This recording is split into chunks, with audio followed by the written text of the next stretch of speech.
يعني شرفونا. ارجوكم اي والله يعني اليوم منتخب المغرب شرفنا. اي والله يستاهلون. للمغرب أسود مكانها المونديال. علي علي علي علي وعلي المغرب علي يجيبوها والولاد والرملة الصنصاري. علي علي علي علي وعلي المغرب علي يجيبوها والولاد والرملة الصنصاري. اليوم جينا كيف العادة وانصرنا للعالي. خضرا وحمرا مغربية ونحن على منها الغالي. اللاعبين اللي عملوا خرجوا بلجيكا، خرجوا كرواتيا، خرجوا كذلك اليوم معناتها المنتخب الاسباني. حسب رايي معناتها بطوله مميزه للمنتخب المغربي. حاجه ثانيه اللي كونه معناتها التيكا تاكا ماتت في 2018 واليوم كملت الدفنت. حسب رايي كره القدم هذه اصبحت عقيمه ولا جدوى منها. اليوم المنتخب المغربي يدفن التيكا تاكا. نعم عادل. يعني رئيس الاتحاد الاسباني كان يصرح عن المباراه، يصرح عن الفوز، يصرح عن التقدم للامام في بطوله كاس العالم. بالمقابل المنتخب المغربي، المسؤولين عن منتخب المغرب ما كان في اي تصريحات، كان في تركيز على المباراه فقط.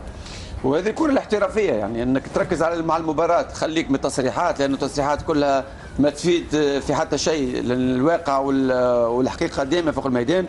نبارك لاخوتنا المغاربه، نبارك لانفسنا، هو شرف لينا كنا كعرب. اكيد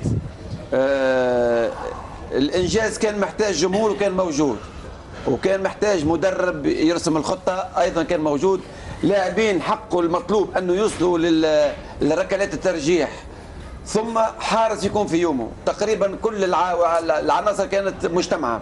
انا اقول مبروك، هذا شرف لينا، لكن الحلم على قد الامكانيات، وانا نعتقد انه منتخب المغرب قادر ان يحلم اكثر، لانه المباراه الجايه، ولا نحن في فتره احتفالات، لكن المباراه الجايه امام منتخب يا اما اسبانيا يا اما البرتغال يا اما سويسرا، وانا نعتقد انه منتخب المغرب مهما قابل واحد من الاثنين قادر انه ينتصر ويمر لانه عنده امكانيات ان شاء الله باذن الله. باذن الله. مبروك مره ثانيه، وان شاء الله يزيد يشرفونا، هم يشرفونا، لكن ان شاء الله يزيدوا يشرفونا لانهم بامكانهم انه يمشيوا للنصف النهائي ان شاء الله. كابتن حسام، يعني ايضا اكيد في فرحه الحين في افريقيا، يعني العرب، المنتخبات الافريقيه، لان اليوم المنتخب المغربي ايضا يمثل كل المنتخبات الافريقيه اليوم. اكيد الحمد لله. مبروك طبعا للشعب المغربي والوطن العربي كله، مبروك للكباتن طلال والدكتور حسن. احنا شفنا الجمهور اللي موجود ورانا في الاستوديو، جماهير مش جماهير المغربيه بس، جماهير مصر وتونس والجزائر وقطر والسعوديه، كل انا مش عايز انسى حد اللي موجوده هنا بصراحه. يعني انا سامع صوتهم والاعلامهم، الاعلام مختلفه مش المغرب بس، فالمغرب يستحق. وقبل كده لو رجعنا في الادوار التمهيديه انا قلت اسبانيا في المتناول. اسبانيا يعني مش المنتخب اللي هو مش بقلل منه، لكن مش بقلل من مكسب المغرب، لكن في المتناول. يعني المنتخب المغربي عنده القدره والامكانيات الفنيه، وزي ما كان الدكتور حسن قال ان التقارب بين اللاعبين والمدير الفني الوطني بتفرق كتير، في حاجات تفاصيل صغيره يفتقدها المدرب الاجنبي. لكن كابتن حسام، يعني هل هذا يعني يدل على ان الكره الافريقيه قادمه بقوه؟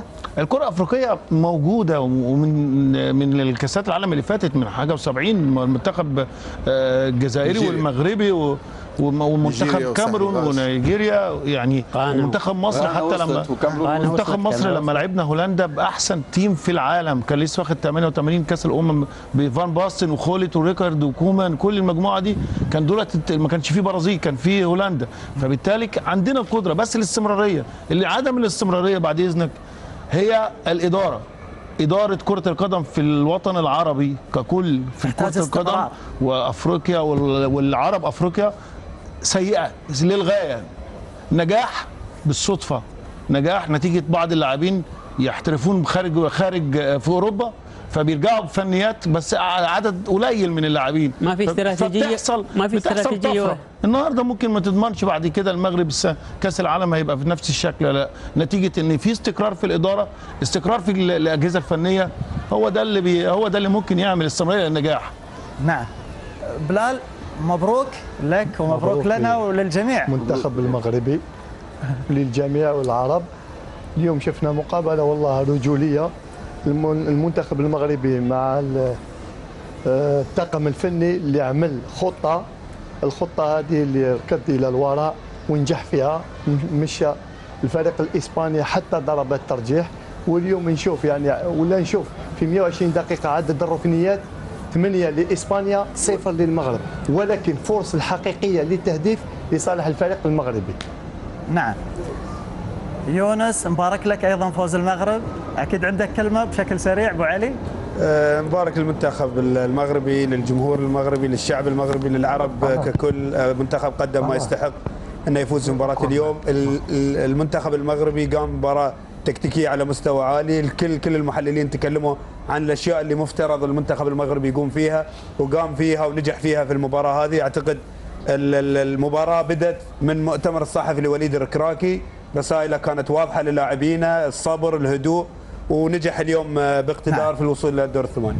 شكرا لك ابو علي. ابو عبد الرحمن، رحب فيك، مبارك لك فوز المغرب. احنا عندنا مباراه البرتغال، لكن اكيد من واجبي ان انا بكل تاكيد انا حقيقه الزملاء كفوا وفوا، لكن بقول كلمه حقيقه. الجمال في حضره المغرب اليوم، في حضره المغرب اليوم انا اعتبره جمال لكل العرب. اذا يعني مباراه المغرب ودنا نتكلم عنها لين الصباح، ولكن باذن الله زميلي خالد جاسم راح يكون معاكم في السهره وراح تحتفلون في فوز المغرب الى الصباح. ولكن مباراه البرتغال ومنتخب سويسرا راح تكون بعد قليل الساعه 10 بتوقيت الدوحه على استاد لوسيل، لنعرف من سيقابل المغرب في دور الثمانيه. مرحبا بك في قناة كورة بالعربية. شكرا لك على مشاهدة الفيديو ولمشاهدة تحليلات جميع المباريات الفرق والمنتخبات العربية. اشترك في قناة كورة بالعربية ليوصلك الجديد دائما، ولا تنسى الضغط على زر لايك.